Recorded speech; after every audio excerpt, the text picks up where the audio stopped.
esfuerzos y de pequeñas revoluciones cotidianas que están dejando huella. Damos paso entonces a estos relatos que inspiran, que interpelan y que nos impulsan a seguir construyendo juntos. Para ello invitamos a Luisa Fernanda Espinosa Díaz, coordinadora de proyectos pedagógicos de la Fundación Colombianos para la Inclusión. Igualmente, antes de las palabras de Luisa, queremos invitar con mucho gusto y agrado al señor Diego Fernando Guzmán García, secretario de Educación de la ciudad de Ibagué, quien nos tiene un saludo muy especial para todos los asistentes.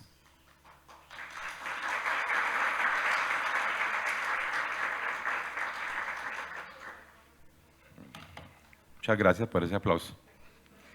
Primero que todo, pues obviamente darle gracias a Dios por estar aquí, estar bien de salud, tenemos trabajo, pedirle a Diosito que siempre nos acompañe, que nos ayude, que nos bendiga, que nos ilumine y que nos dé salud a nosotros y obviamente a nuestras familias. Segundo, decirles que estamos aquí gracias a nuestra alcaldesa, la doctora Johanna Aranda. Ella ustedes saben que ha ganado varios premios. En el año 2024 el premio Alma 2024, en el año 2025 como la alcaldesa más incluyente en Latinoamérica. Entonces, de verdad, es un apoyo que nos hace nuestra alcaldesa, a lo que ustedes también trabajan, a hacer una mejor ciudad con la inclusión, y de verdad que sí quisiera que le diéramos un aplauso pues a nuestra alcaldesa que no pudo asistir.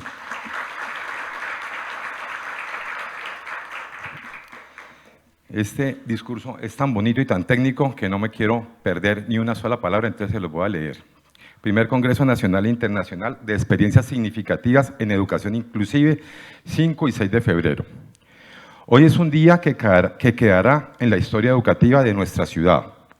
Nos reunimos para abrir el primer Congreso Nacional e Internacional de Experiencias Significativas en Educación Inclusiva. Un espacio que refleja lo que somos y lo que aspiramos a ser como ciudad. Una comunidad que aprende, que se transforma y que reconoce la dignidad en cada estudiante. Queremos que nuestras acciones nos lleven a encaminar a Ibagué como un referente de Colombia y el mundo en inclusión y equidad. Este encuentro nace de una convicción profunda. La educación inclusiva no es un gesto de buena voluntad, es un derecho. Y cuando ese derecho se garantiza, la escuela se convierte en lo que siempre debió ser, un lugar donde nuestros estudiantes, sin importar sus condiciones, ritmos o formas de aprender, encuentran oportunidades reales para crecer, para descubrirse y para soñar. Tenemos por delante un reto enorme, una tarea que no le pertenece a unos pocos, sino a todos, docentes, directivos, familias, Estado y comunidad.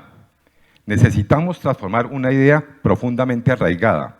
Las barreras no son en las personas, no están en las personas, están en los entornos que construimos.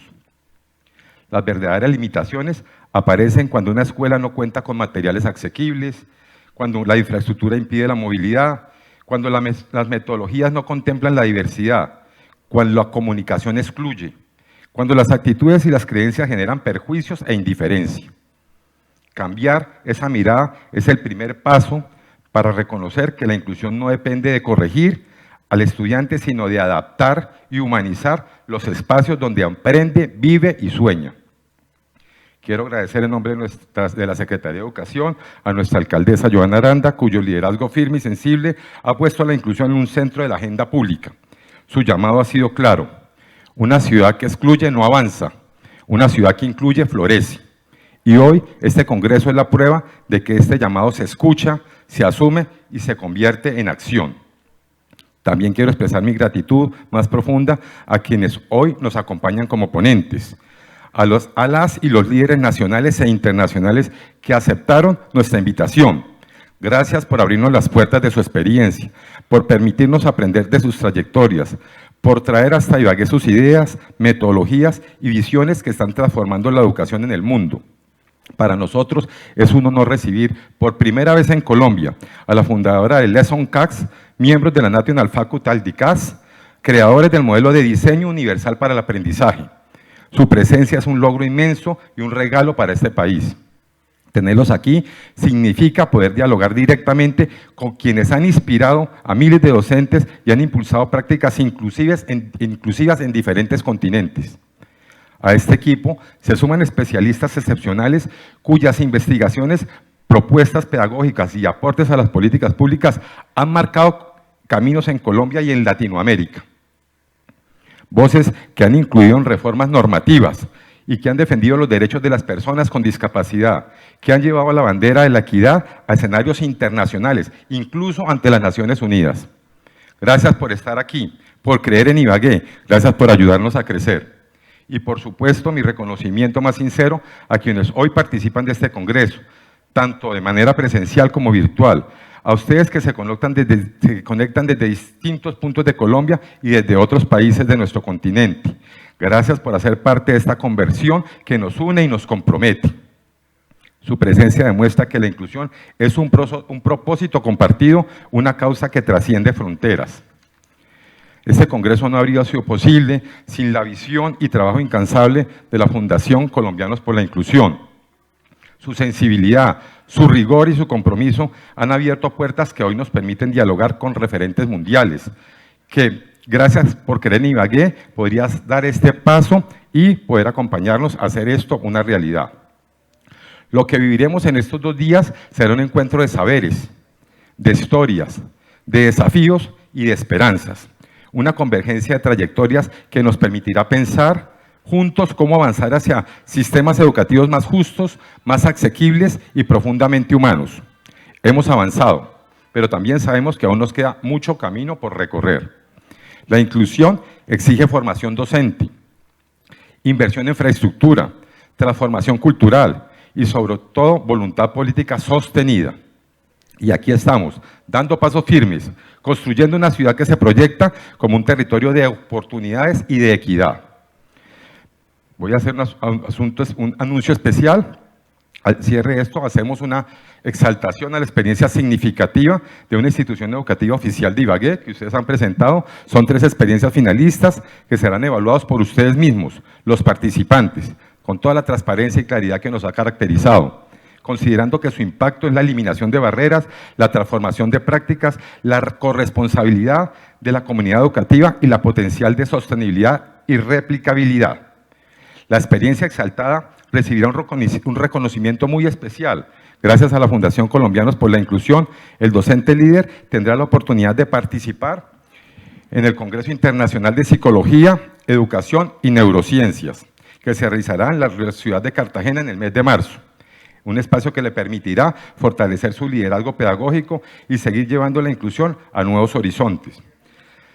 Antes de cerrar, quiero decirles lo que les dije inicialmente, resaltar a nuestra ciudad, a nuestra alcaldesa Joana Aranda, reconocida internacionalmente por su liderazgo, inclusión y equidad, con el premio Alma 24 y el reconocimiento como alcaldesa solidaria e incluyente de Latinoamérica 2025. Estos logros no solo la honran a ella, honran a Ibagué y nos recuerda que vamos por el camino correcto. Un aplauso pues para la alcaldesa, por favor.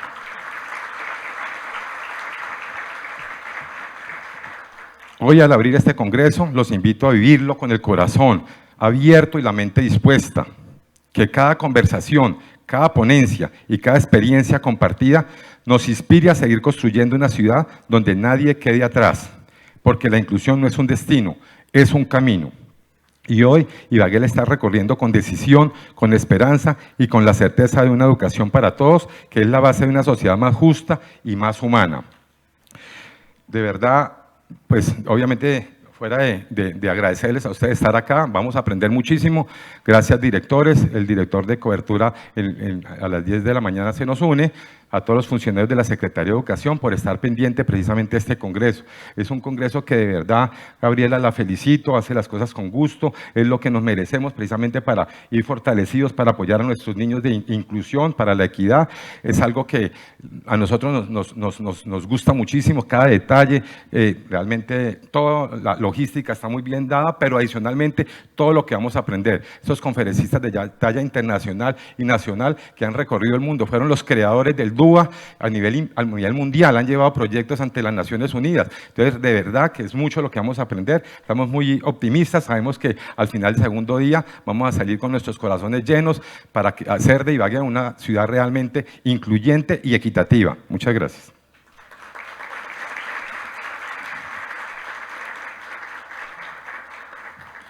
Agradecimiento al secretario de Educación de Ibagué por esas palabras y esa bienvenida tan especial. E igualmente también saludamos al señor Jairo Andrés Cortés Torres, director de Calidad Educativa, para que nos dé igualmente también un saludo especial para todos los que hoy estamos asistiendo a este primer Congreso Nacional e Internacional de Experiencias Significativas en Educación Inclusiva.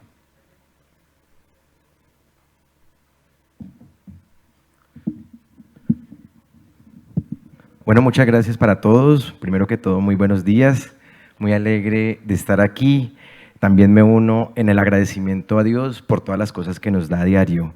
Quiero saludar muy especialmente a nuestra alcaldesa, la doctora Joana Aranda, y a nuestro secretario Diego Fernando Guzmán, que es un ejemplo de muchas cosas, es un ejemplo de romper paradigmas.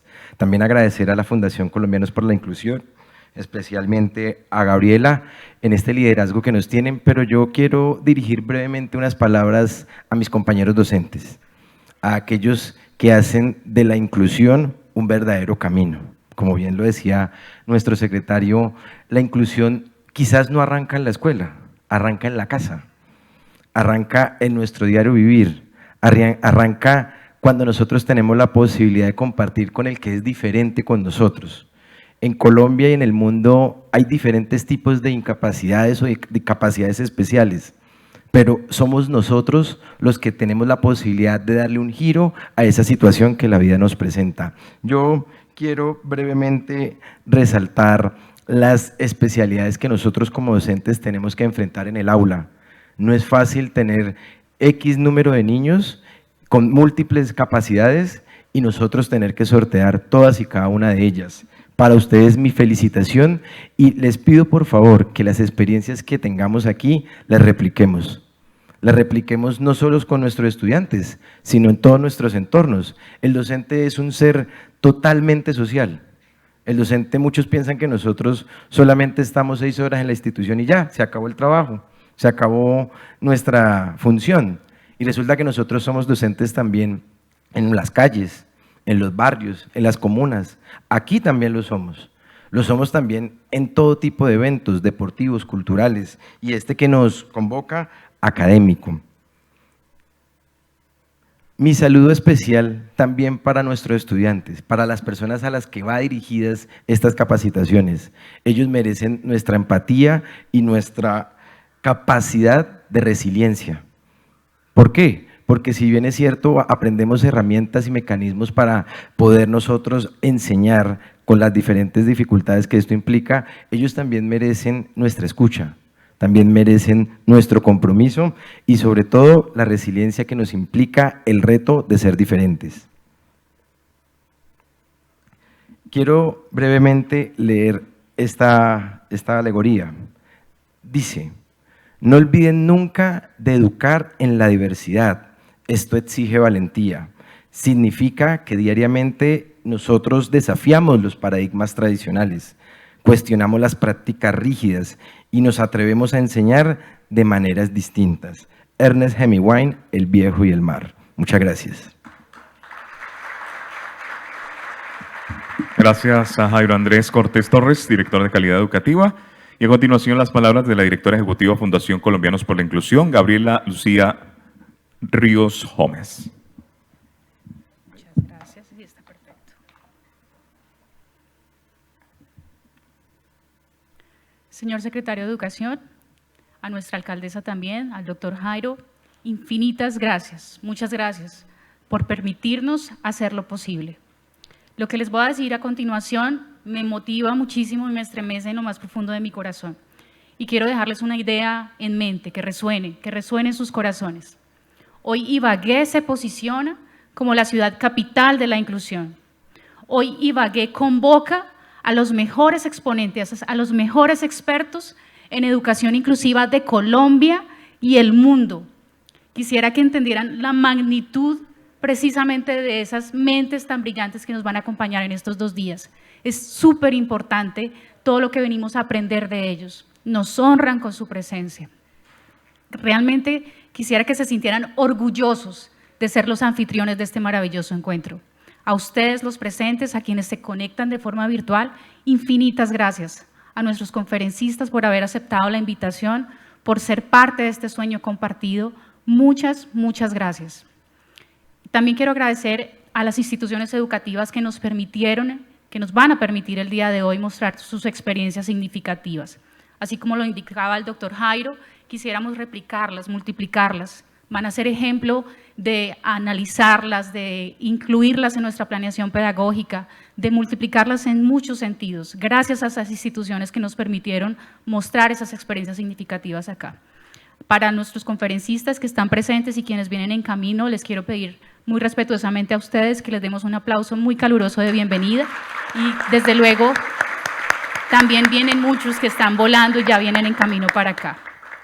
También quisiera agradecer a nuestro equipo de trabajo, al equipo de trabajo de la Fundación Colombianos por la Inclusión. Cada detalle de este congreso ha sido minuciosamente planeado, hecho con mucho amor. A nuestra coordinadora Luisa Fernanda Espinosa y a todos los miembros del equipo de la Fundación, realmente quiero agradecerles de corazón que hayan aceptado este sueño, ser parte de esta idea loca que una vez surgió y que, pues gracias a la Secretaría de Educación como anfitriones, desde luego, nos permitieron llevarlo a cabo. Muchas, muchas gracias. Al abrir la puerta inicial de este primer Congreso Nacional e Internacional de Experiencias Significativas en Educación Inclusiva, vamos a lograr grandes cosas. Inicialmente, como tú lo decías, doctor Jairo, vamos a visibilizar a nuestros estudiantes con discapacidad. Y ¿por qué no? Vamos a ir un poco más allá. Vamos a visibilizar a todos los estudiantes que se están hoy enfrentando a barreras para el aprendizaje y la participación. Vamos a exaltar la labor de los padres de familia, a considerar sus esfuerzos y de todos los actores que día a día deben luchar por un proceso de restablecimiento de derechos. A ellos también vamos a conmemorar esa actividad que realizan y por la cual de una u otra manera pues luchan, no solamente contra los procesos a veces gubernamentales, contra las mismas instancias institucionales, pero que de día a día, con la labor de ustedes como docentes y como gobierno en particular, vamos a permitir eliminar esas barreras para garantizar precisamente ese cumplimiento y garantía de derechos. Vamos a garantizar también, desde luego, y a exaltar la labor docente. Vengo de familia de docentes, reconozco esa labor, ese empeño, ese ímpetu por formar, por trascender y, ¿por qué no, por amar también? Son sus hijos finalmente también los que hacen parte de este proceso académico y ellos se convierten también en nuestros padres.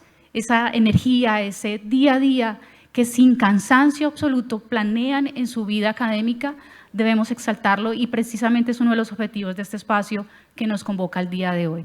Finalmente también, desde luego, aplaudir los planes de gobierno, las garantías que se nos dan a nivel administrativo, municipal y departamental, que nos permiten generar estrategias y proyectos que inviertan en procesos que permitan identificar barreras en todos los sentidos. Hoy por hoy queremos que se quede en el corazón, en la mente de las personas que ya no comenzamos a ver un proceso de barreras dentro de una persona, sino que están en nuestro entorno. Y estamos en esa tarea, en nuestros espacios de formación, de socialización. Precisamente queremos cambiar esos pensamientos y esos paradigmas. Y yo sé que este escenario va a ser muy importante para ello. Finalmente también quiero dejarles una meta muy importante y es sacar precisamente esa estrategia tan importante de las aulas y llevarlo a la comunidad. Queremos que eso sea una responsabilidad de la sociedad en general. Garantizar hoy que esto sea un presente y un futuro para todos. Que logremos que sea nuestro nuevo día a día realmente, nuestra nueva normalidad, un proceso y un escenario que esté libre de barreras y que garantice que nuestro estudiante participe en un aula que esté diseñada para todos, que no tengan que llegar a adivinar cómo van a participar, que no tengan ese miedo a ser parte precisamente activa de una sociedad. Esa es la meta final. Entonces quiero darle la bienvenida y el inicio loable, desde luego, de este maravilloso encuentro. Aprovechemos lo máximo. A nuestros conferencistas, nos honran nuevamente con su presencia. No tengo palabras para agradecerles que hagan parte de este bonito proyecto. Muchas, muchas gracias.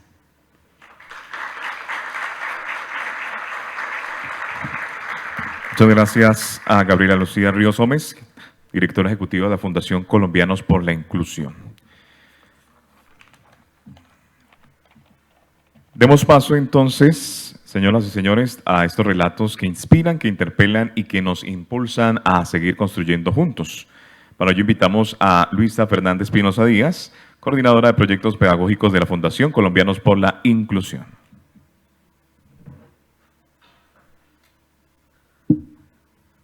Muy buenos días para todos y para todas.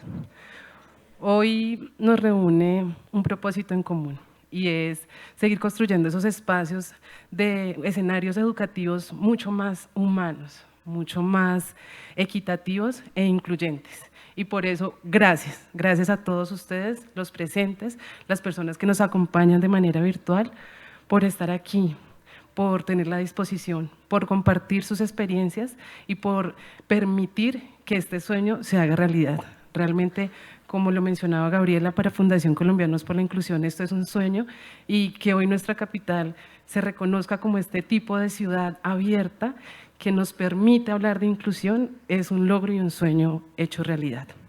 Quiero entonces que conozcamos en un momento 3 de las experiencias significativas que se eligieron hace 2 años dentro de un grupo de las 56 instituciones educativas oficiales del municipio de Ibagué.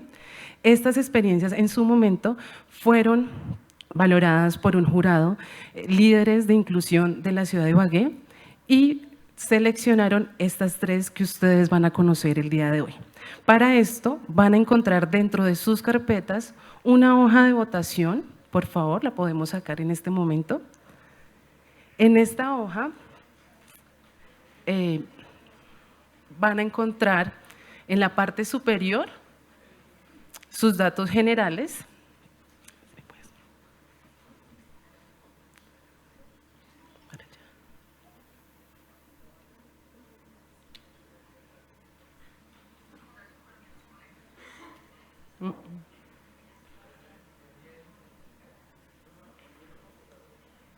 Bueno, en la parte superior de la hoja van a encontrar los datos generales. Allí mismo van a encontrar una escala de valoración para realizar la selección de esa experiencia, la cual se va a encontrar en una escala del 1 al 10, donde 1 es el nivel más bajo y 10 es el nivel más alto, el impacto más amplio de este proceso.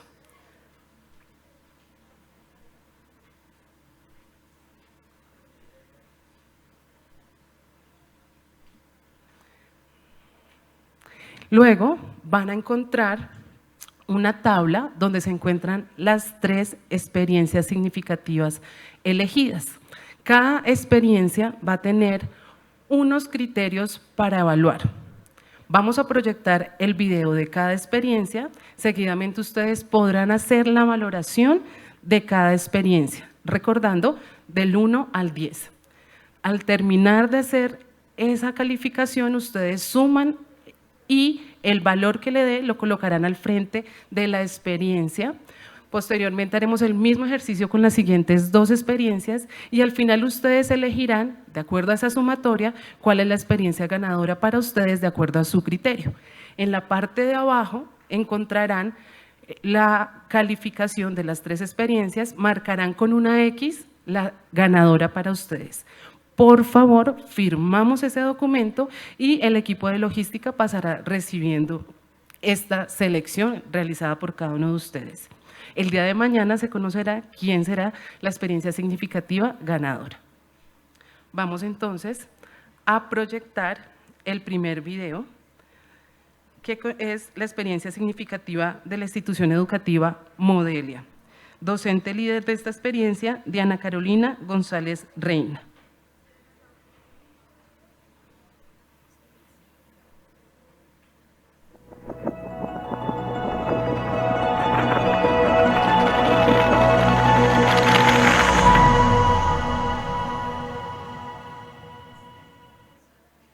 El aula de diálogo y escucha social modista de Natalia García Simba es un espacio seguro para la escucha en pro de la convivencia escolar.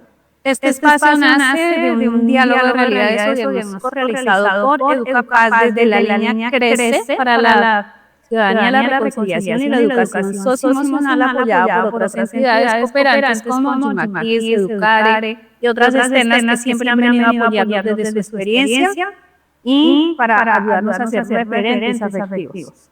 Tenemos dos líneas de acción, una que es la mediación de conflictos y la otra el manejo de emociones. Así que en la mediación toda la comunidad cabe, al igual que en el manejo de emociones, que es un manejo más personalizado, tenemos técnicas y estrategias que ayudan a regular esas emociones. Nuestro espacio nos permite también apoyar de manera efectiva a nuestros estudiantes con discapacidad psicosocial e ideación suicida. Nos permite hacer una activación de ruta oportuna para su atención junto con la respectiva derivación a los profesionales pertinentes, tal cual como lo van a ver en este video.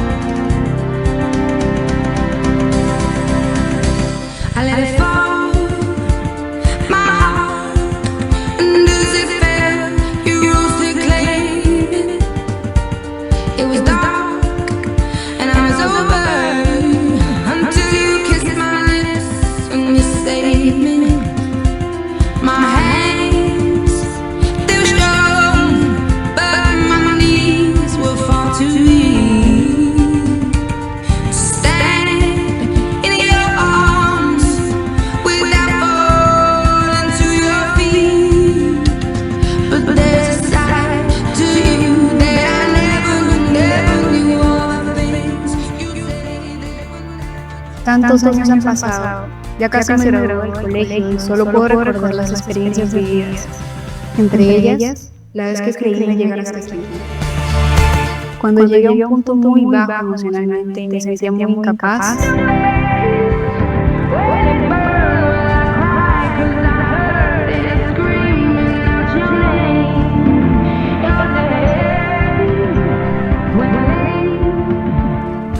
lo único que pude hacer fue buscar ayuda.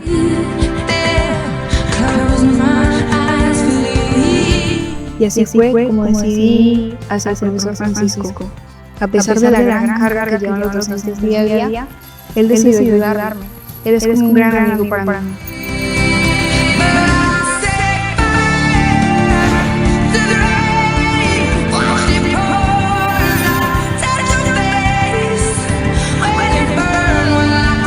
Escribí cartas mostrando cómo me sentía, y él en su preocupación le comunicó a la psicoorientadora, quien me remitió a salud. Así pudieron ayudarme a evitar que cayera aún más.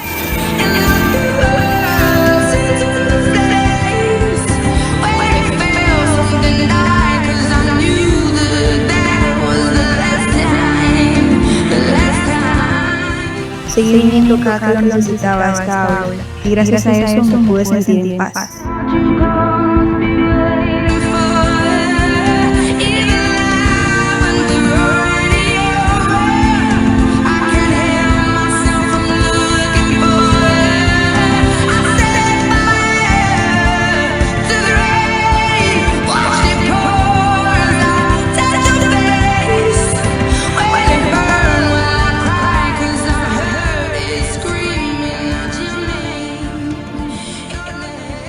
Bienvenidos al aula de diagnóstica de Natalia García. Don Rodrigo, ¿cómo está?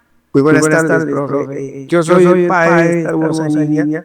El sueño de ella era estudiar, salir adelante. A pesar de todas las dificultades, pues, siempre soñó con terminar el 11, estudiar medicina y especializarse en pediatría para ayudar a los otros niños. A niños que tenían discapacidad, porque ella siempre lo contaba en su proyecto de vida.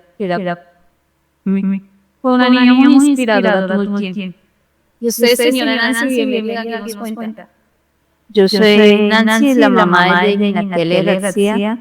Quiero contar por qué lleva el nombre de Natalia en el aula. Se a raíz de la neuropsicóloga que atendía a mi hija. Me dice que va a hacer el colegio en honor a ella. Entonces yo le comento a la profe Yolanda, ella, la sorpresa que me llevó, que ella me dice que el colegio ya estaba pensando en eso. Sí, señora, en un consejo académico como ella y mi Natalia pertenecía a trayectorias diversas y fue un ejemplo de vida todo el tiempo, desde preescolar hasta 10º, fue una decisión unánime de que qué mejor nombre que el de ella para rendirle honor y ser un ejemplo para los demás. Pues para nosotros es un gran honor que lleve ese nombre porque pues no pasó desapercibida por la institución, siempre de un gran ejemplo y de una gran huella. O sea, es un honor, es algo que ella quería hacer, ayudar a mucha gente, pero pues en esta aula siento que desde aquí, pues, desde donde esté siendo un ángel, sigue ayudando.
Elegida.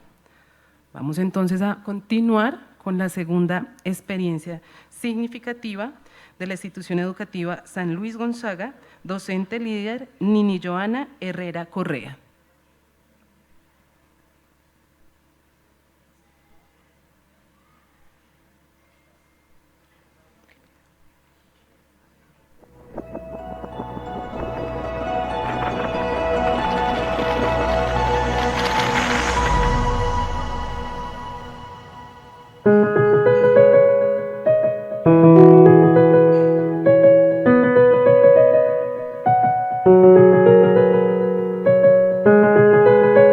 Hola a todos, mi nombre es Joana Herrera. Yo soy docente de aula hospitalaria auxiliaria de la institución educativa San Luis Gonzaga.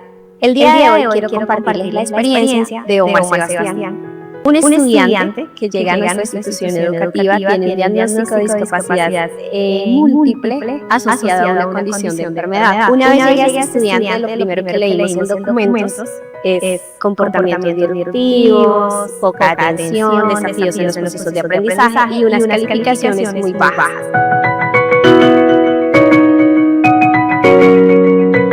A partir de allí iniciamos a hacer la caracterización y la valoración pedagógica. Identificamos que Omar tiene habilidades, fortalezas y que también había algunos desafíos por trabajar, sobre todo desde nuestra metodología de enseñanza. Luego del análisis de caracterización y valoración pedagógica, empezamos a identificar que las estrategias que más favorecían su aprendizaje iniciaban con un trabajo colaborativo, donde sus pares acompañan su proceso de aprendizaje y ayuda en desarrollo de guías. También estas guías se entregaron de manera estructurada, con un paso a paso. Luego insertamos normas que fueran visuales, utilizando pictogramas y que se acompañaran también con ejemplos de cómo debía actuar ante sus compañeros. Este proceso también llevó a revisar qué tipo de materiales debía utilizar. Dentro de estos está trabajo con material concreto, manipulativo, visual también, por medio de videos, utilizando tecnología. Y también incluimos dentro de su atención apoyos individualizados como uso de audífonos aisladores de ruido, pictogramas con las normas básicas sociales y ese material concreto que él pudiese también adaptarlo a sus necesidades. Dentro de todo este acompañamiento, pues se daba también esas instrucciones individualizadas donde el docente también permanecía muy cercano al estudiante. Con eso también acompañamos el proceso con la familia, ya que esta alianza es muy importante porque el que ellos conozcan cómo su hijo está aprendiendo, también pueden acompañar el desarrollo de actividades académicas en casa. Nos dimos cuenta que Omar es un estudiante de una experiencia maravillosa en el tema de estrategias que podemos utilizar los docentes en el aula. Ese acompañamiento fortaleció mucho su proceso. Nos dimos cuenta que nuestro estudiante logró mejor autonomía, más participación y podemos hablar de que fue un proceso de educación inclusiva significativo que en este momento pues esas mismas estrategias nos han servido para llevarlas a todos los estudiantes en el aula regular. Es así que mencionamos como una experiencia significativa y que ha acompañado un proceso de manera de participación permanente y de tener una promoción y una trayectoria escolar educativa significativa para Omar.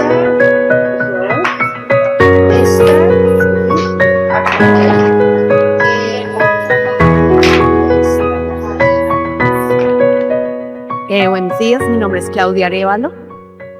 Soy mamá cuidadora de mi Omar Sebastián desde el momento de su nacimiento, hace 11 años. Mi niño nace con una malformación en su parte cerebral que se llama agenesia del cuerpo calloso, lo cual le hace que todo su crecimiento y desarrollo tanto físico como cognitivo sea más lento. Gracias a Dios, este año conozco la institución San Luis Gonzaga porque yo decidí no seguirlo escolarizando, pero este año conozco la institución y yo tengo un dicho y es que caí parada, porque acá se han adaptado a mi hijo y mi hijo no a la institución, o sea, tienen realmente un programa de inclusión muy bonito, gracias al rector, a la coordinadora, a la profe Nini, a la profe Yesenia, porque es todo un equipo multidisciplinario encaminado en poder sacar a estos niños adelante. La profesora Nini, el 10 de 10, la profesora Yesenia, todo el equipo, tienen un equipo, yo digo que no parecen de este mundo, porque el mundo de la discapacidad es muy, muy fuerte, hay muchas barreras, y es sí o es no, en cambio acá no, aquí tú entras, o sea, yo me he sentido muy acogida y yo a todo lado digo, voy para mi colegio, porque yo ya pues sé lo que es mi colegio. Él es el rey de la resiliencia. Aquí ha tenido niñez, ha tenido acompañamiento, se ha sentido muy bien. Yo lo veo feliz acá. Le encanta venir. Cuando tenemos la lúdica, le encanta venir, y cuando tenemos la clase, se despierta de Francia. No sean por vencidos, que busquen poder ingresar a la institución. que además de eso pues hay que tenerlo en cosas complementarias, deporte, arte, música. Le toca a uno para todo lado con ellos, pero no ve el avance. Podemos concluir que Omar Sebastián es un estudiante de una experiencia significativa en educación inclusiva y la invitación es a que todos los docentes conozcamos, pongamos al estudiante en el centro, aprendamos también de estas metodologías y las llevemos a cabo. Allí identificamos que el aprendizaje fue significativo.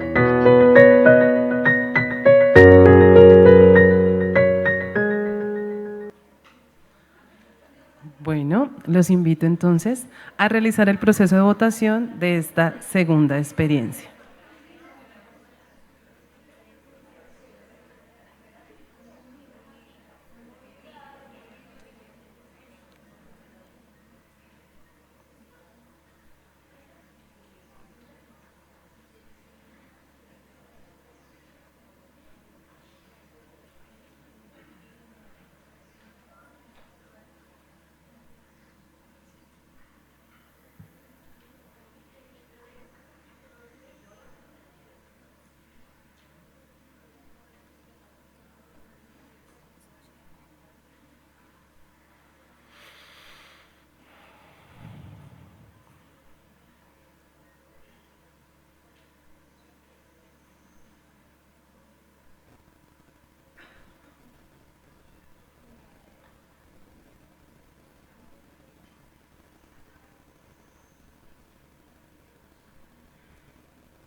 Bueno, vamos a continuar con la tercera experiencia significativa que corresponde a la institución técnico-agropecuaria Mariano Melendro. Docente líder, Claudia Rocío Novoa Campos.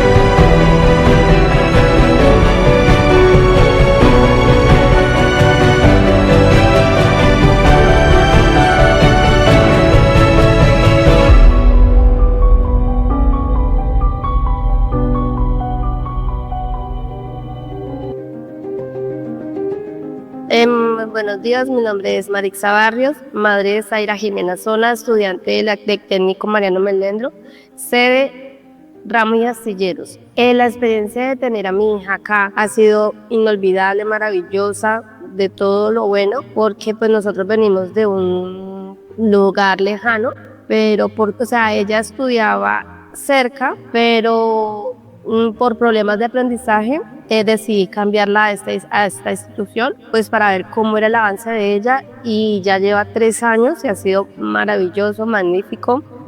Estoy muy contenta con el aprendizaje de ella y el avance que ha tenido, porque la profesora ha sido excelente profesora, le ha tenido paciencia, se ha metido pues mucho en el cuento de ella, de pues digámoslo, del problema que ha tenido de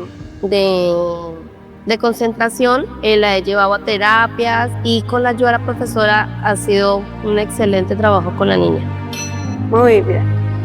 Excelente. Y en este momento nos vamos a regalar un minuto para escuchar el cuenco en silencio, inhalando y exhalando.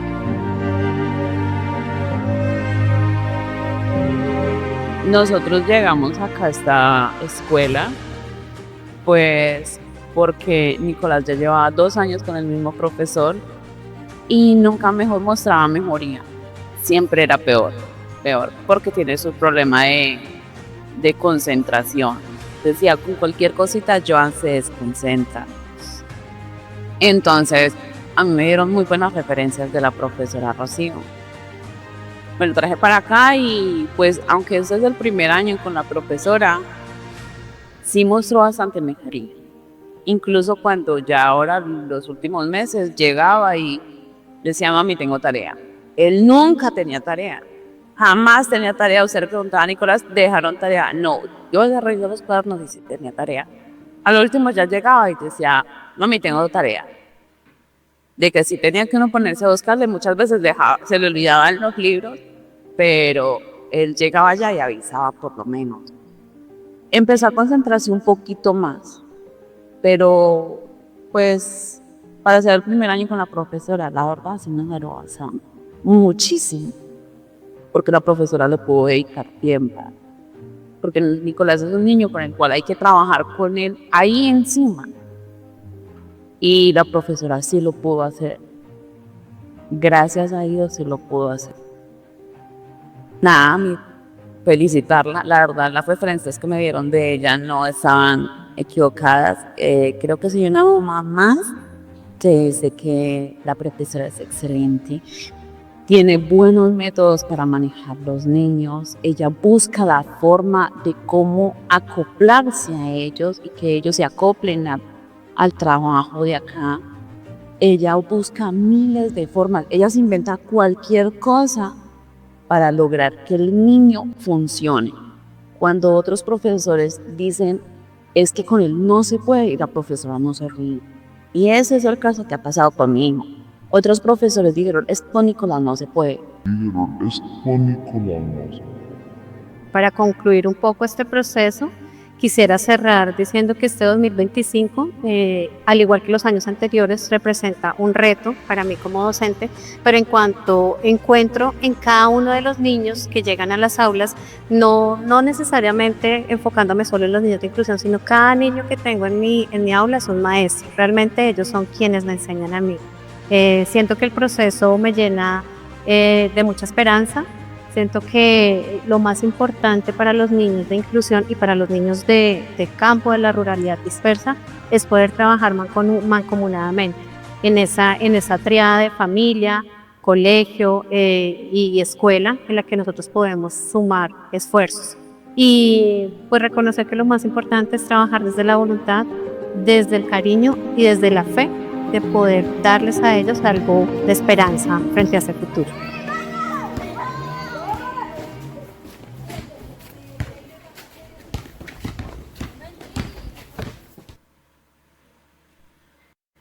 Bueno, por favor, vamos a realizar la votación de esta experiencia.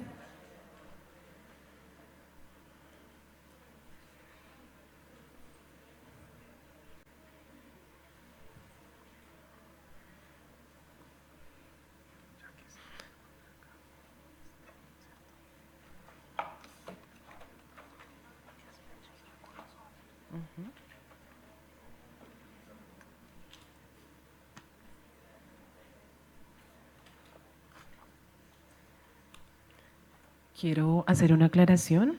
En caso de que se presente empate en la votación que ustedes están realizando en este momento, por favor seleccionen de esas 2 experiencias que fueron empatadas, la experiencia que más logró o generó un mayor avance, un mayor proceso, para que ustedes mismos sean quien hagan ese desempate. Bueno, no vamos a tener una segunda votación, sino es este único momento. Entonces, si llegan a tener 2 experiencias con el mismo valor, por favor, vuelvan a analizarla y en la parte inferior donde dice marque experiencia significativa ganadora, señala con una X cuál es para usted la experiencia significativa ganadora.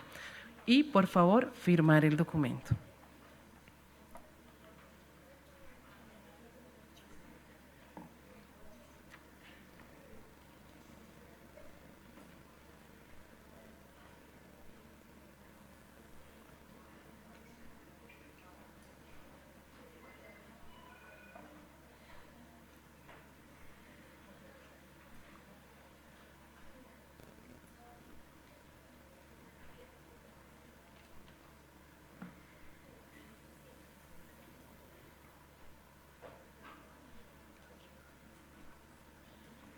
El equipo de logística empezará a recibir sus hojas para poder mañana presentar la experiencia ganadora. Muchas gracias.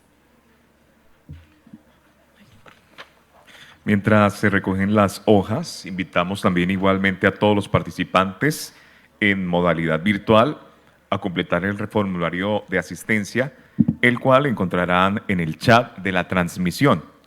Este registro es indispensable para la certificación y para los informes institucionales del evento.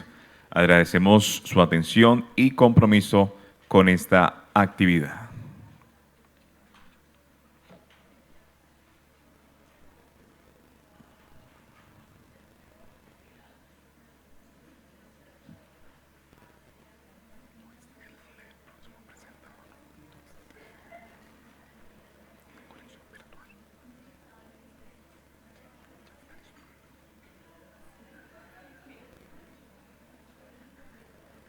Hola, ¿me escuchan?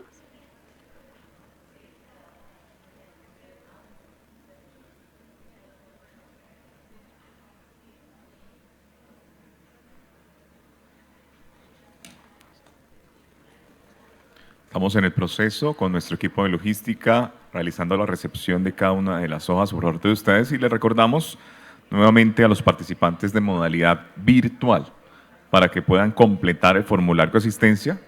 Recordarles que lo van a encontrar en el chat de la transmisión y recordarles también que este registro es indispensable para la certificación, para los informes institucionales del evento. Así que de manera atenta les agradecemos a todos ustedes la atención y compromiso con esta actividad.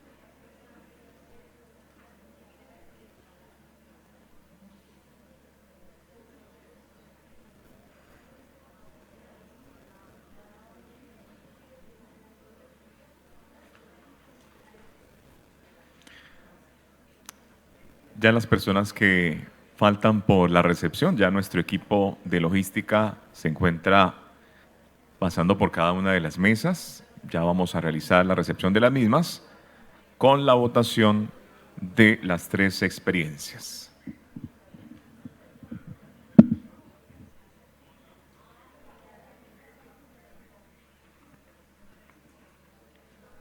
En instantes vamos a tener la primera instalación de nuestra conferencista invitada. En segundos, vía virtual, estará acompañándonos.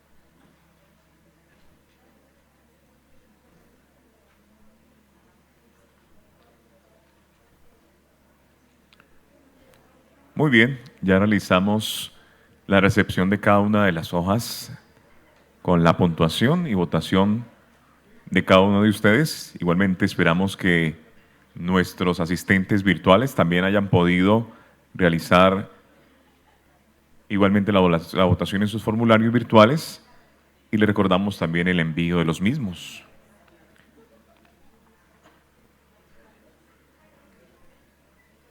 Diciendo si me escuchan y... También recordarles que las hojas deben ir debidamente firmadas. Por favor, las personas que tal vez no lo hicieron, amablemente les solicitamos la firma de los mismos. Y un gran favor, Xiomara Andrea Cabrera y Luisa Fernanda Londoño, por favor me alzan la manito un momento, por favor. Vamos a pasar allí para que nos ayuden con la firma del documento.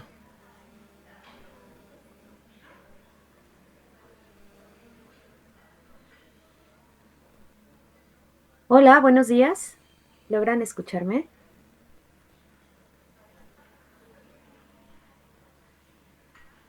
Hola. Muy buenos días. Muy bien, muchas gracias a todos ustedes. Hola, hola.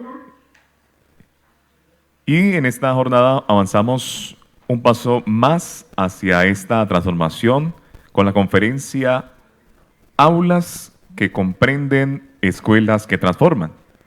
Trastorno del espectro autista y talentos excepcionales más allá del diagnóstico.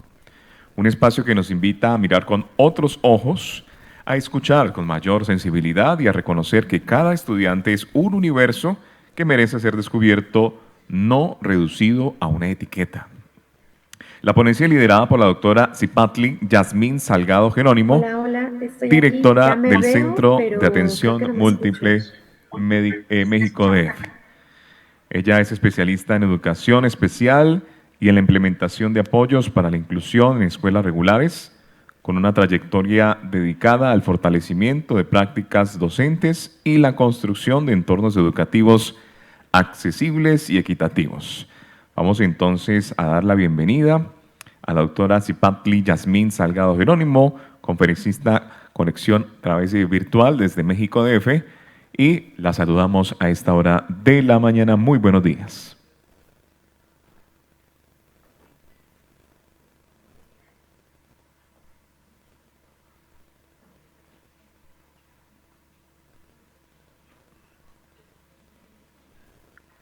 Hola, buenos días a todos.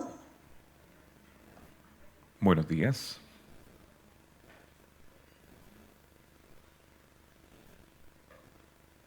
Bien, al parecer voy a dar inicio. Sucede que yo no percibo el sonido que ustedes tienen, entonces me estoy guiando como por la imagen y creo que es momento de mi participación. Perfecto. Les voy a compartir mi pantalla para que me puedan confirmar si es posible que visualicen la presentación.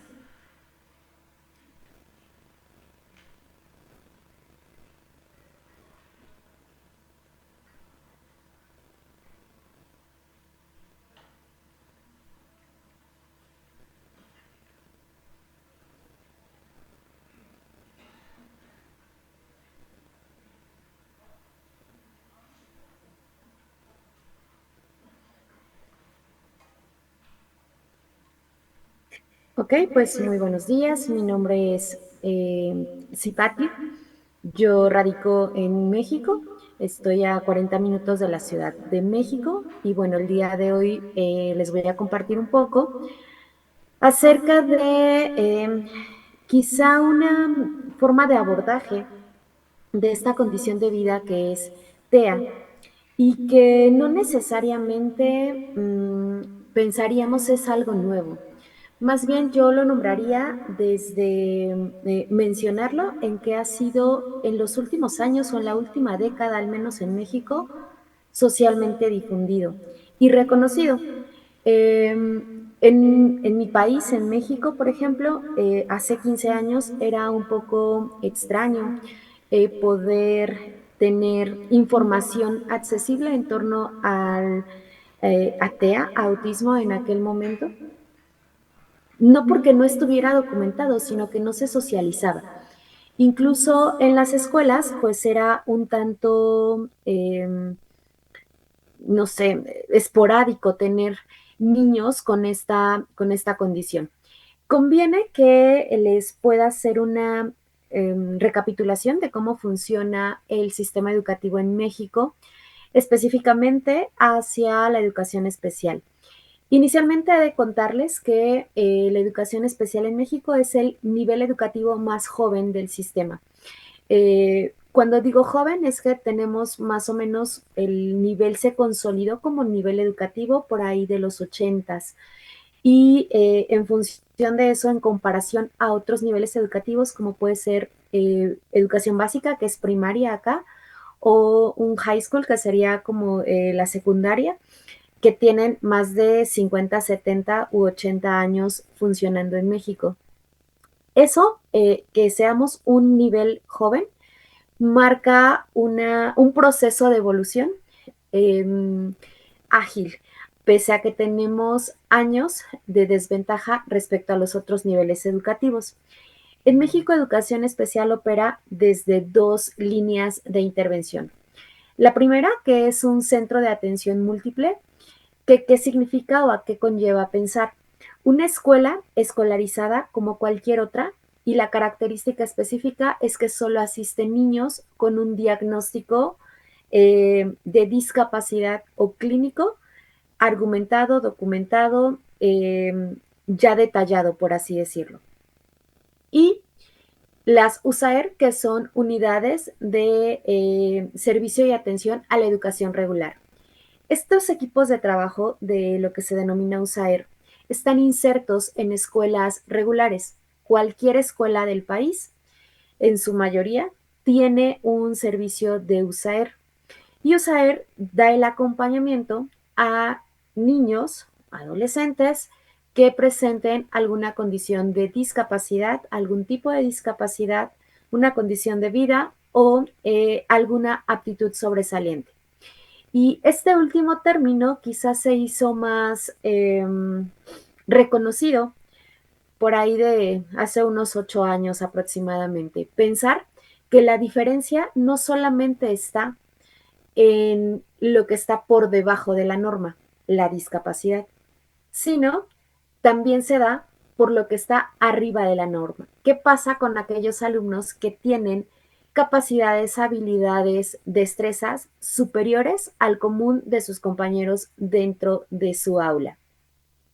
En este sentido, les voy a compartir el día de hoy un poco acerca del panorama que se tiene respecto a la condición de TEA, específicamente en unidades de servicio de apoyo a la educación regular, porque ha sido todo un desafío. En mi país ha habido un incremento del reconocimiento de la población con autismo por ahí de 10 años a la fecha. Para darles un ejemplo, el Centro de Atención Múltiple que actualmente dirijo tiene un total de población de 170 niños, desde 2 años hasta los 13, 14. Estamos cubriendo esa matrícula. De esos 170 niños, 85 son con una condición de TEA y más o menos es la distribución de todos los centros de atención múltiple, es decir, está cada vez más haciéndose presente y ingresando a las aulas población con condición de TEA. En este sentido, me gustaría iniciar ya un poco más adentrado a nuestra charla, pensando en la escuela como un sistema. Y si nosotros referimos a la escuela como un sistema tiene una secuencia, tiene un orden, tiene diferentes elementos que convergen para que ese sistema funcione. Y pese a que en muchas ocasiones están los elementos para que el sistema funcione, algo sucede para que éste no tenga un buen desempeño, por así decirlo, en la ejecución del sistema como tal. Si nosotros ponemos sobre la mesa lo que es un sistema en palabras coloquiales, por ejemplo, en una tienda de autoservicio diríamos, tienen un sistema de apartado. Y el sistema de apartado significa que, bueno, tiene la posibilidad esa tienda de que si a mí me gusta algo y no tengo el ingreso al momento, puedo realizar pues esa gestión, apartar eso que yo quiero y a lo mejor optar por un método. Y alguien nos va a decir en esa tienda que tiene su sistema de apartado y que su método es a pagos mensuales o quincenales. Lo mismo sucede en la escuela.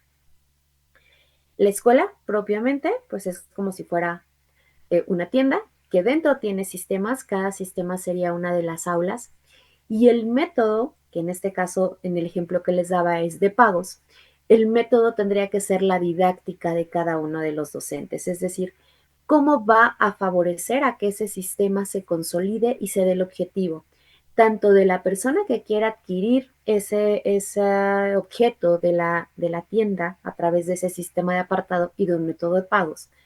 Lo mismo sucede acá. Los padres llegan a una tienda que es una escuela, ¿no?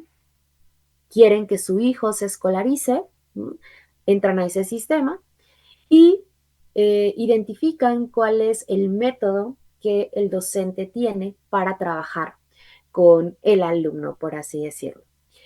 Uno de los principales desafíos que tenemos en escuelas regulares, es decir, en educación básica regular, es que, por supuesto, que los docentes no llevan un proceso de profesionalización desde la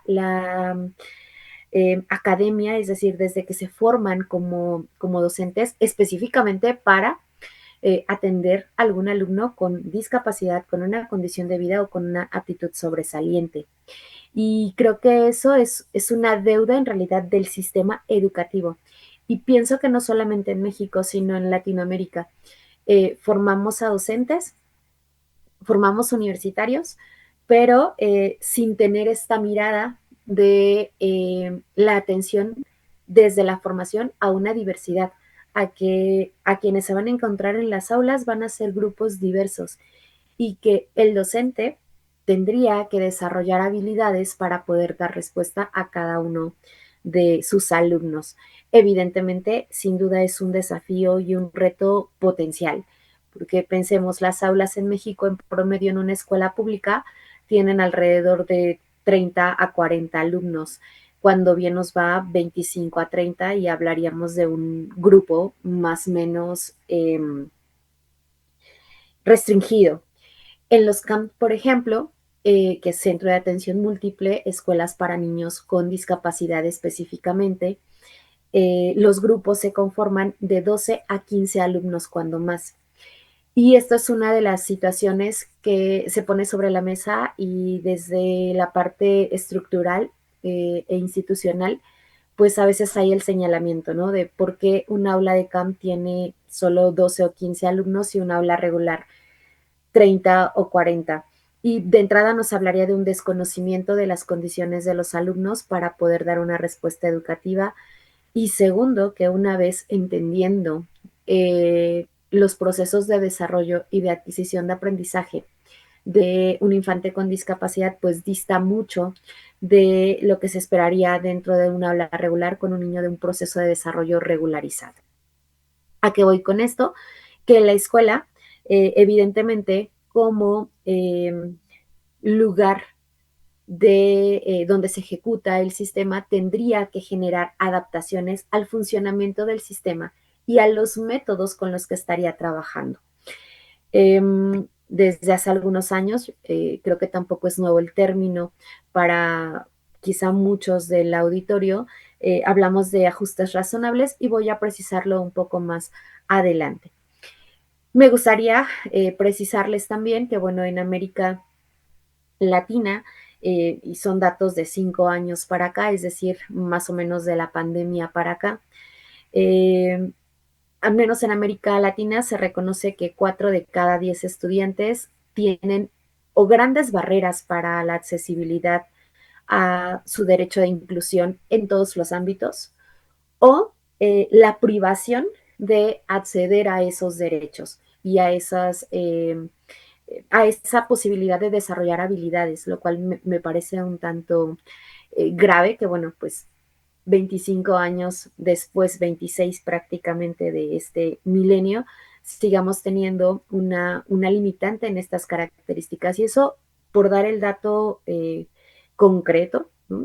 Sin embargo, si analizamos de fondo y vemos lo que está documentado, esos 6 que logran llegar a la escuela probablemente no culminan un trayecto educativo. Hay también un alto índice de deserción de los chicos que logran escolarizarse y que lleguen a culminar, en el caso de México, una formación técnica o de oficio, como se denomina. Muchos se quedan en el trayecto y no logran terminarlo. Es decir, el índice de egreso es bastante bajo en nuestro país de población con discapacidad. Y ahora, si hablamos de la inclusión laboral, estaríamos todavía más limitados en ese sentido, al menos en México. Otro dato que me parece importante es que, al menos en México, este dato sí es específico, 3 de cada 10 escuelas reportan aplicar métodos o sistemas de ajustes razonables o estrategias de diseño universal para el aprendizaje, lo cual también me parece un tanto exacerbado en el sentido de que tendríamos que invertir el dato, ¿no? 7 de cada 10 están ejecutando acciones, métodos, ¿no? Estrategias para favorecer a que el aprendizaje sea significativo, sea real y funcional para los alumnos que llegan a la escuela. Y esto es en la generalidad, no solamente con población, con TEA. Con todo ello, ¿qué se pone sobre la mesa para poder reconocer que la educación, el aula y la escuela tendrían que ser el primer elemento que favorezca al proceso de inclusión de un chico? Y digo al proceso porque no necesariamente el hecho de que se reciba al niño en el aula o que se reciba al niño en la escuela significaría que estamos siendo inclusivos. Ese sería el primer paso de la integración, pero no estamos consolidando un proceso de inclusión. Por ahí algunos teóricos incluso nombran que el hecho de que existan centros de atención múltiple, es decir, escuelas específicas para alumnos con discapacidad, es un principio de exclusión, porque esos niños tendrían que estar en aulas regulares, en un sistema educativo regular. Eso sería hablar enteramente de inclusión. Sin embargo, también de fondo sabemos que hay condiciones que son un poco más desafiantes y que requieren de metodologías, insumos, incluso de ubicación y diseño físico que demande muchos más elementos que un aula regular como nosotros pudiésemos imaginarla, ¿no? Los bancos, las mesas, las sillas, el pintarrón, el escritorio, etc. Y pensemos, por ejemplo, en chicos que presentan PCI y que a lo mejor gran parte de la jornada en escuela realizan ejercicios en colchoneta y que pues ello implica que la mesa y la silla no sea enteramente funcional para trabajar con ese grupo de alumnos. Y refiero a este ejemplo porque en el centro que yo dirijo tengo un grupo de 13 alumnos en condición de PCI que el docente que está al frente, que además es de formación de terapia física, lo que realiza con ellos es básicamente la mitad de la jornada estimulación sensorial y motora a nivel de colchoneta o silla adaptada. Y su aula, pues evidentemente es prácticamente un espacio abierto para que pueda desarrollar esta función. Con todo esto, quizá los 3 elementos a aterrizar es que primero, pues la educación inclusiva implica comprender la diversidad como una condición inherente al aula. Por eso les daba este último ejemplo, ¿no? Y que el enfoque actual, al menos en México, que pretende estar un tanto más vigente e implementarse, es un modelo basado en derechos humanos. Mucho de la intervención en discapacidad y de lo que se ha hecho a nivel educación, al menos en México, se ha sostenido desde un modelo clínico rehabilitador. Y en ese sentido se coloca al centro a la persona con discapacidad. Y cuando miramos o entendemos que muy probablemente la limitante sí está dentro de la persona con discapacidad, pero no necesariamente significa que sea la única limitante para poder permitir un desarrollo, sino que el entorno mismo no está favoreciendo para que esa condición de vida, esa discapacidad se desarrolle y se logre potenciar habilidades, tiene que ver con el entorno, tiene que ver con el contexto. Y el modelo basado en derechos humanos nos habla de eso, piensa en el entorno en el que se encuentra y ve que del entorno se puede modificar para darle mayores posibilidades al otro, que fue uno de los principios para que se construyeran rampas en espacios públicos, en las calles, por ejemplo, ¿no? Ok, pensemos desde el modelo rehabilitador, la persona en silla de ruedas, ¿no? Las calles no están diseñadas para las sillas de ruedas, el problema es de la persona con silla de ruedas porque está en silla de ruedas.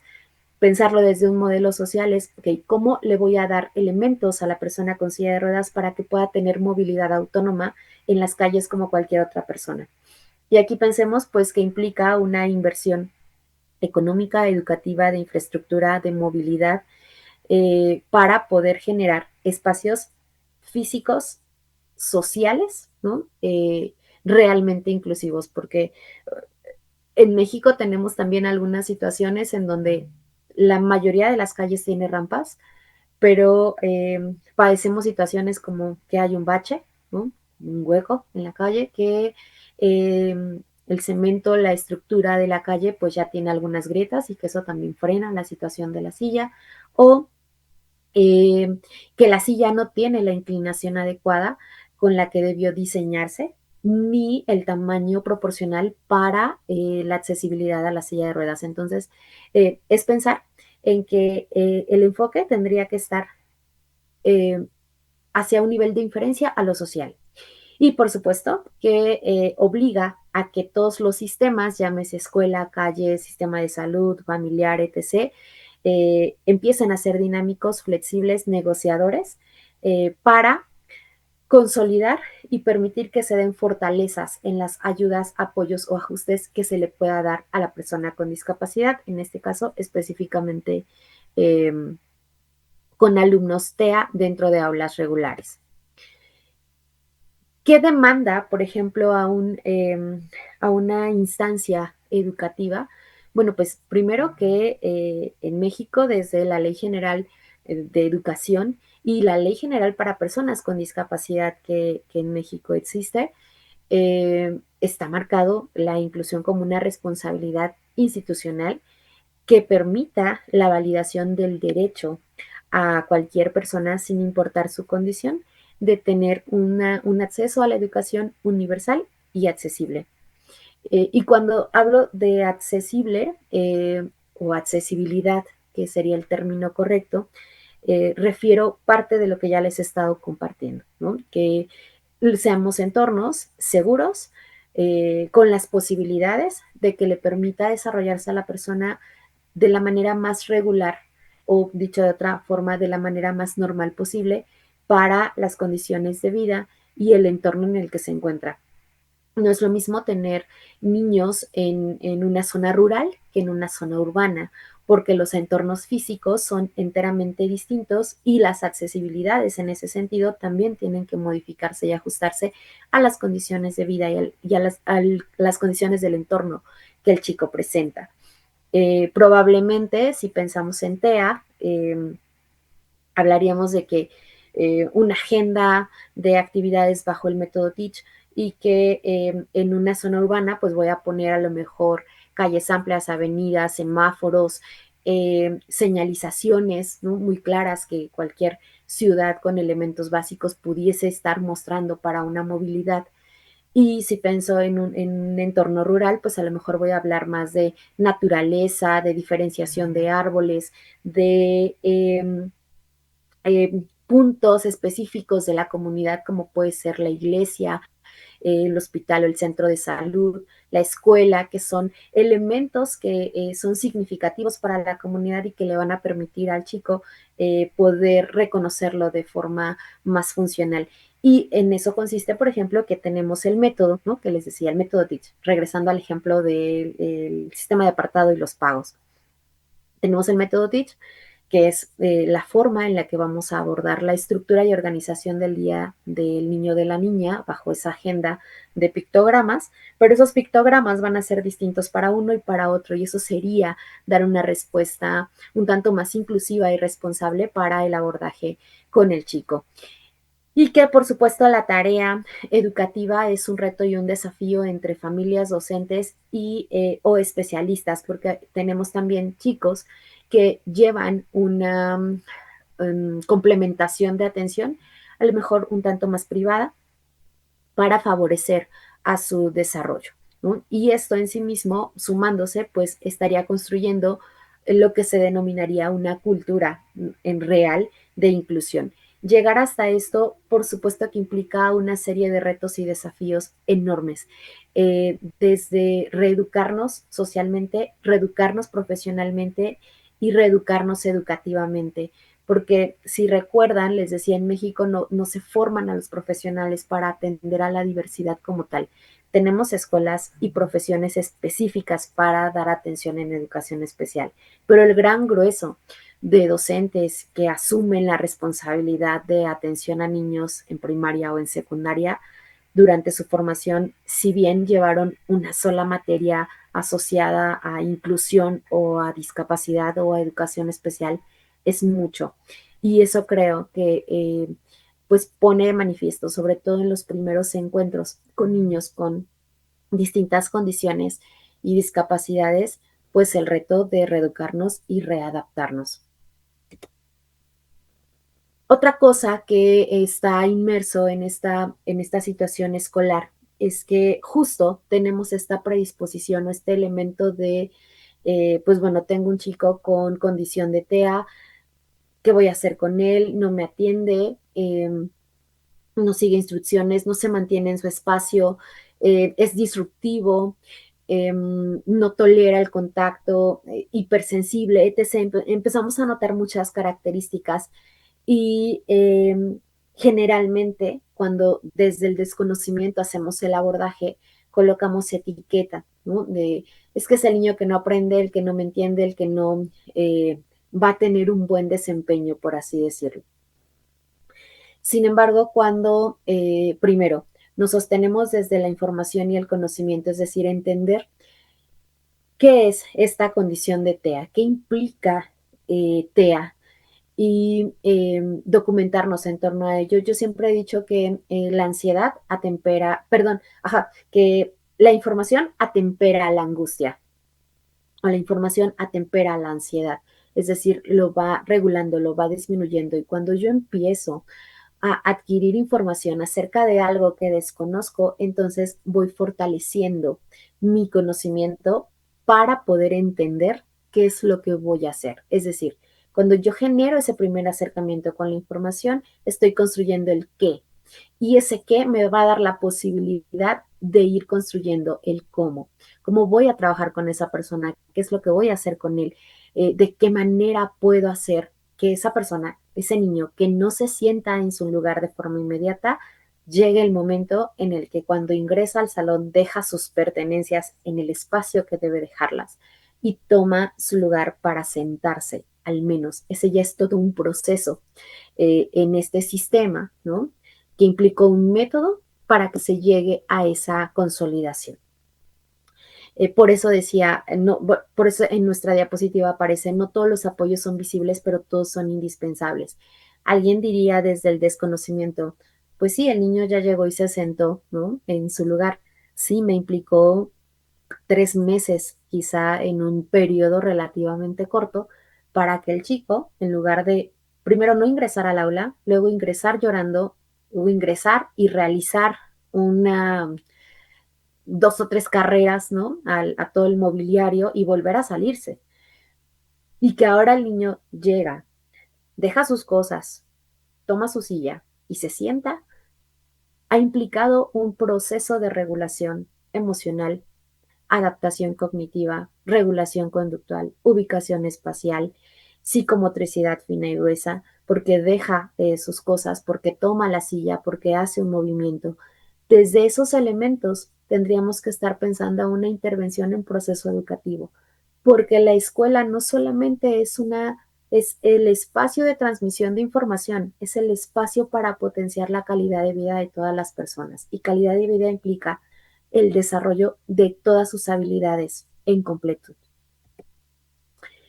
Específicamente para el caso de TEA, en América Latina, 1 de cada 100 presenta algunas condiciones de trastorno de espectro autista. Recordemos que desde la nueva clasificación o la clasificación más actual hablamos de niveles, del nivel 1 al nivel 3 en el trastorno de espectro autista.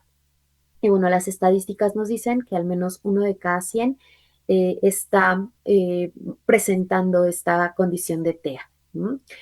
Y otro dato que me parece también alarmante es que 6 de cada 10 niños diagnosticados o evaluados para aterrizar en un diagnóstico de condición de TEA no tienen apoyos, modificaciones, metodologías, métodos, didácticas específicas para poder hacer un abordaje de instrucción, de socialización o de educación con los niños en lo real, ¿no? Probablemente la cifra vaya disminuyendo conforme avanzan los años de escolarización, que esa también es una tendencia, pero desafortunadamente la estadística no llega a tener 10 de 10, reciben la atención, se realizan los ajustes y se le dan los elementos necesarios para que pueda considerarse un escenario enteramente inclusivo. Y pensar, por supuesto, en condición de TEA, pues es justamente abrir la posibilidad de una serie de abanico en donde hay diversidad de características y de situaciones. De hecho, la imagen que tenemos acá, en México conocemos a esto como flor de diente de león y quiero entender que probablemente también en algunos lugares de Colombia pueda estar esta parte. Si no es así, bueno, pues cada uno de estos como palitos que tiene esta flor es muy ligero. Y bueno, en México hay una temporada específica que es como más o menos de octubre a diciembre, en el que esto en campos abiertos hay mucho. Uno corta la florecita y esos palitos que nosotros podemos ver con el simple soplido, con el simple soplido, pues se van, ¿no? ¿Por qué refiero la imagen? Porque mucho de lo que nosotros podemos estar haciendo en intervención en condición de TEA parece ser como tan delicado, tan endeble, tan fluido como esa imagen alusiva que les trataba de describir en cuanto soplamos la flor, ¿no? Que pareciera ser algo tan sencillo, tan simple, tan inmediato, emitir un poco de viento a través de nuestros labios y que eso implica un cambio en al menos este pequeño elemento y que de ahí pues se determina, ¿no? Hacia dónde va, cómo va. Influyen muchas condiciones climáticas, por supuesto. También pasa lo mismo cuando hacemos intervención con niños en condición de TEA. Un solo apoyo, por mínimo que sea una instrucción, una metodología, el inicio, la consolidación de la misma va a generar algún tipo de modificación y estructura siempre y cuando se haga con las características y los pasos adecuados para que el sistema funcione, ¿no? Es por ello que el diagnóstico no tiene que ser destino, por así decirlo, sino más bien que define características y potencia aprendizajes. Y que por supuesto el gran reto es que el profesional dentro del sistema y dentro de las aulas pues pueda generar ajustes para cada estilo de proceso cognitivo y sensorial específicamente. Entre esto sí es bien importante porque el desarrollo cognitivo en TEA va de la mano de la adaptación sensorial. Si lo ponemos de otra manera, el aprendizaje tendría que ser neurosensocognitivo, por así decirlo. Y cuando se empieza a hacer el abordaje desde esta perspectiva, creo que el resultado puede ser mucho más significativo.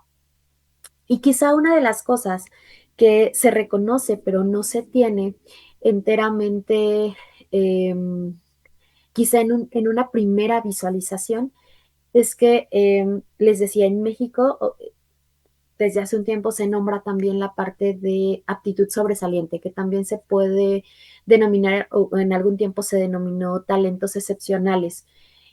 Y pensar en que la inclusión implica no solamente el que está por abajo de la norma, sino también del que está por arriba de la norma, es ampliar nuestro proceso de inclusión y es enteramente reconocer a una diversidad, por así decirlo. ¿Qué pasa? Por ejemplo, estudios en México, más o menos de hace unos 10 años aproximadamente, nos hablan de que justo este elemento, esta área de chicos que tienen o tenían mayores habilidades respecto a su grupo de iguales, estaban siendo de alguna manera desaprovechados. En la idea o la situación de que esa habilidad, esa destreza, ese conocimiento, esa capacidad cognitiva ágil, al no enfocarse, al no tener una direccionalidad, puede distraerse y engancharse con muchísimos otros elementos. Así como hay una primera, quizá inatención generalizada en TEA, si lo pensamos así, y después se focaliza en un estímulo específico, en características de materiales, en colores, en texturas, etc. Lo mismo pasaría con alumnos que tienen algún tipo de aptitud sobresaliente, denominado actualmente así el término en mi país. Y entonces cuando encontramos hacia qué se enfoca, qué es lo que le interesa, para qué tiene habilidad en canto, en baile, en habilidades motrices o desarrollo deportivo, y del arte, cuál de todas las artes le gusta, la escultura, la pintura, el teatro, podemos potenciar esta habilidad que sobresale, ¿no? Y enfocarla hacia algo. En algunos tiempos incluso se hacía la propuesta de que estos alumnos de aptitudes sobresalientes podrían incluso ser una especie de monitores para población que presentara algún tipo de discapacidad y o condición de vida, para poder de alguna manera tratar de equilibrar esa situación. Hubo algunos ejemplos piloto.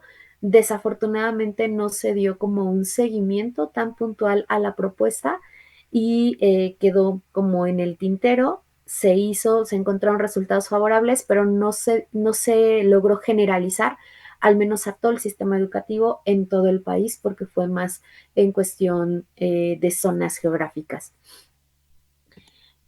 Y también hay datos que me parecen significativos en torno a esto, ¿no? Entre un 5 y 10% de la población escolar de cada centro escolar aproximadamente, esta es como la estadística de inferencia, tenemos alumnos con aptitudes sobresalientes. Lo más triste es que solamente el 1% de ese 5 a 10 lleva un seguimiento que permita potenciar esa capacidad que sobresale de la norma. Si lo notan, el dato es más drástico que incluso la atención o la intervención hacia discapacidad. Y el 70% de las escuelas o entornos sociales, escolares, no da un proceso de atención específico, no mira a lo que está por arriba de la norma, que también me parece un dato pues sumamente alarmante. ¿Qué implica? Bueno, pues así como en la discapacidad tenemos barreras estructurales, actitudinales, de infraestructura, etc. Fíjense, la teoría dice que quizá la principal barrera que presentan alumnos con talentos excepcionales o aptitudes sobresalientes van a ser barreras socioemocionales. Es igual el chico que se mueve mucho, que no se está quieto, que no atiende instrucciones, pero bueno, en condición de TEA hay una metodología y entendemos que es parte de esta triada que caracteriza a TEA y que bueno, vamos a trabajarlo y demás. Y acá pareciera ser desde un pensamiento inmediato que no hay algo por lo que no tendría que estar entendiendo, ¿no? Que no hay una limitante, que no hay ese elemento que no le permita acceder a realizar la consigna. Sin embargo, pues hablamos de sobreestimulación cognitiva, mayor agilidad mental, a lo mejor sobrecarga de energía física, etc. Y quizá la barrera principal que se pone sobre la mesa es socioemocional, es decir, no me permito entender qué es lo que puede suceder cuando internamente reconozco que tengo más habilidades que otros, noto que tengo más habilidades que otros, pero estas no logro enfocarlas, no logro direccionarlas, no sé hacia dónde o cómo puedo estar estableciendo esta situación. ¿Cómo puedo estar estableciendo esta situación de abordaje con ese alumno que presenta capacidades por arriba de lo esperado?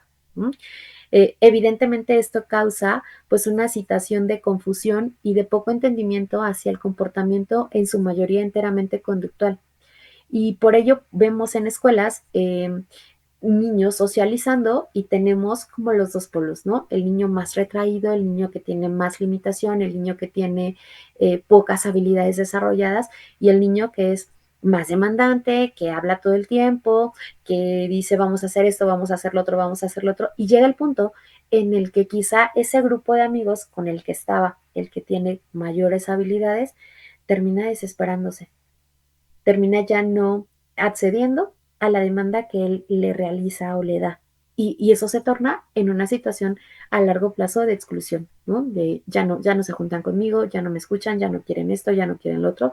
Es decir, tenemos la característica, solo que mostrada desde diferente molde, por así decirlo.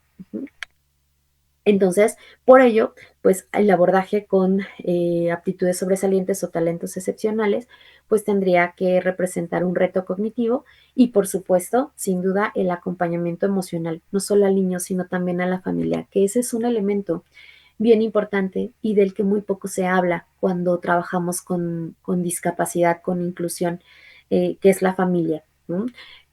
Quizá el 80% de nuestras intervenciones son enfocadas a la persona, al niño, al adolescente que presenta el diagnóstico de la discapacidad, la condición de vida o en este caso que les nombro la aptitud sobresaliente. Pero poco nos detenemos y poco hacemos en programas de intervención hacia la familia, que al final del día es quien sostiene el proceso de evolución, de desarrollo y de seguimiento en un sistema educativo.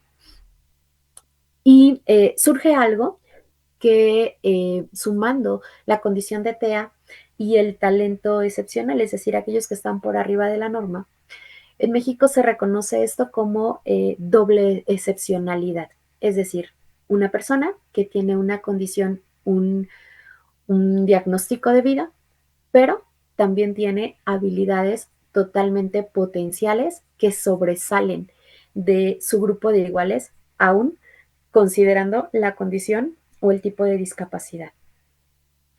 Y bueno, refiriendo al término que se ha denominado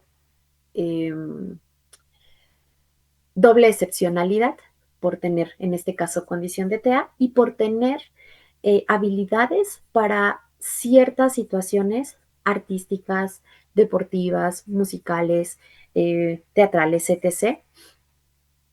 Y que a través de la adaptación, la metodología específica, se puede potenciar ambas cualidades, aún teniendo una condición de vida como puede ser TEA, ¿no? Generalmente pensamos en favorecer a la independencia de la persona y pues a desarrollar habilidades, ¿no? Como ganancia secundaria viene una adquisición de conocimiento, pero también poco nos ponemos a pensar en potenciar otras habilidades adicionales a esto. La escuela creo que se da por bien logrado el que el niño sepa regularse socialmente, espacialmente, de forma conductual y de forma sensorial, y que logre leer y escribir. Y entonces la escuela dice, ya lo hice, lo logré, tenemos un muy buen avance. Y por supuesto que lo es, pero no necesariamente un desarrollo inclusivo y un desarrollo integral tendría que solo limitarse a eso, sino pensar en el desarrollo de otras habilidades para poder favorecer a la calidad de vida de cualquier persona en general. Y también para compartirles, en América Latina se identifica que, esta creo que se repitió, discúlpenme, pero les recupero el dato. En América Latina, solo el 1% de personas con doble excepcionalidad tienen esta posibilidad de acceder a un sistema con metodologías específicas para potenciar ambos elementos, la condición de TEA y la aptitud sobresaliente o el talento excepcional, que me parece muy importante. Y peculiarmente, aunque en TEA hay una hipersensibilidad sensorial, muchos, o más bien, sí, muchas de las personas que desarrollan elementos de doble excepcionalidad, talentos excepcionales, están enfocados y asociados, primero, a la pintura y dos, a cuestiones de escultura, que pensaríamos, ¿por qué? Si es tan hipersensible, es una manera de lograr la regulación e integración sensorial. De hecho, muchos de los ejercicios, si lo piensan, cuando trabajamos cuestiones sensoriales con chicos con TEA, tienen que ver con eso, con texturas, con formas, con olores, con tamaños, colores, etc. Y bueno, si eso lo trasladamos hacia el arte y logramos que esto tenga un orden, una estructura y un seguimiento, estamos potenciando muchísimo más toda aquella capacidad que el chico puede estar teniendo. Y bueno, pues ya les decía, algunos presentan doble excepcionalidad. ¿Cuáles son las ganancias que al menos de forma documentada se han presentado? Cuando trabajamos esta parte de potenciar habilidades hacia el arte, por así decirlo, generamos también neuroplasticidad. Y esto ayuda, por supuesto, a que la adquisición de conocimiento, de información y la integración de la misma a través de la memoria, pues sea mucho más funcional y ágil. Y, por supuesto, al tener una diversidad de materiales y diversidad de escenarios, porque pensemos que un material específico asociado al arte, como puede ser un caballete, como puede ser un pincel, como puede ser la misma pintura en sí misma, va a tener texturas, colores, formas distintas que el chico puede estar experimentando. Y con ello también empezar a desarrollar mayor tolerancia para su sistema sensorial. Y por supuesto, tampoco es viable ni funcional encasillar este talento excepcional a un solo canal. La fase inicial, que es exploratoria, nos diría, muéstrale diversas posibilidades asociadas al talento, al arte, a diversas habilidades, y entonces, en función de ello, focaliza qué es lo que más le llama la atención, qué es en donde puede concentrarse, qué es aquello que le permite regularse conductual y sensorialmente. Y ese quizá es el vehículo, la vía para poder potenciar muchas más habilidades en sí mismas. Y bueno, pensando en todos estos elementos que les he contado un poco, quizá tres de los elementos más significativos actualmente para las escuelas que hacen acompañamientos y procesos de intervención tendrán, más bien giran en torno a tres situaciones. Uno, que es el diseño universal para el aprendizaje, DUA, que de hecho tenemos ya una versión actualizada desde el año pasado y que no tiene modificaciones tan, ¿cómo decir? 100% distintas, pues, pero sí marca algunas puntualizaciones que convendría aterrizar, sobre todo para el abordaje que el ámbito educativo actualmente demanda, ¿no? Entonces, partir de un diseño universal para el aprendizaje siempre va a ser un punto de referencia para conceptualizar y visualizar la atención a la diversidad. Y con ello, por supuesto, nos va a demandar la realización de ajustes razonables en cualquiera de la información o conocimiento o habilidad que queremos estar haciendo llegar al chico o desarrollar en el chico, y por supuesto tener desde nuestra inferencia apoyos visuales y o sensoriales. Yo lo pondría sobre la mesa. La teoría nos dice lo visual te va a funcionar, pero en muchas ocasiones no necesariamente se requiere del apoyo visual. Podríamos tener o incorporar apoyos sensoriales auditivos, apoyos sensoriales kinestésicos que también funcionan y ayudan al ajuste razonable como tal.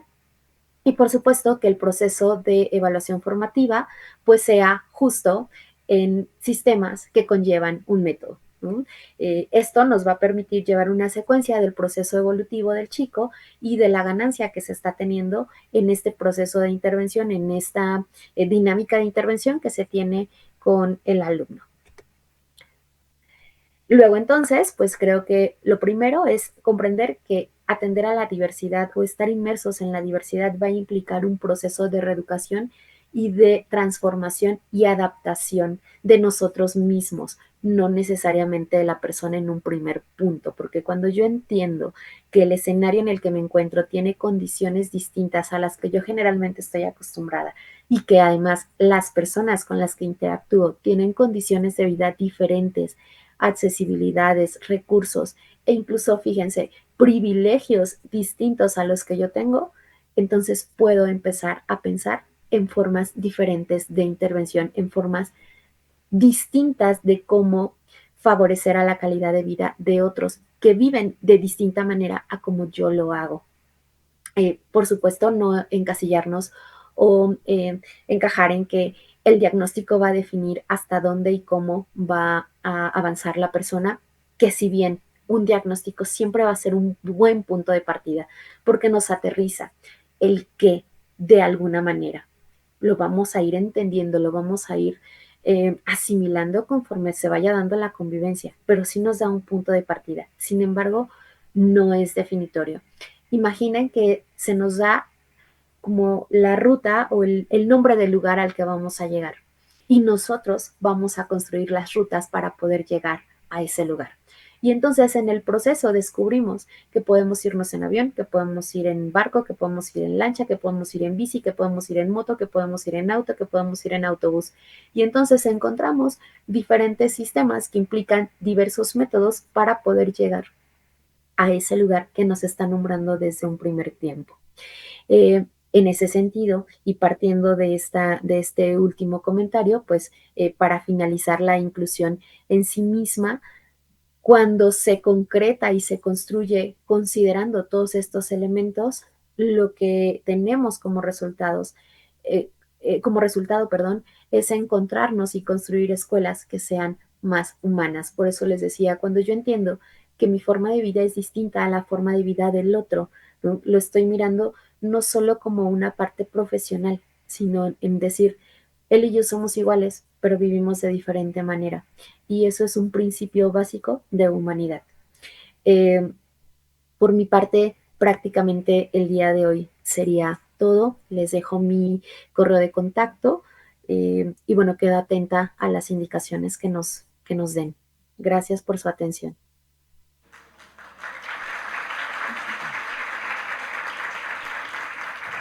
Muchísimas gracias a la doctora Zipantli Yasmín Salgado Jerónimo, quien hoy nos sorprende con esta primera conferencia internacional, Aulas que comprenden, escuelas que transforman, trastorno del espectro autista y talentos excepcionales más allá de diagnóstico. A ella muchísimas gracias.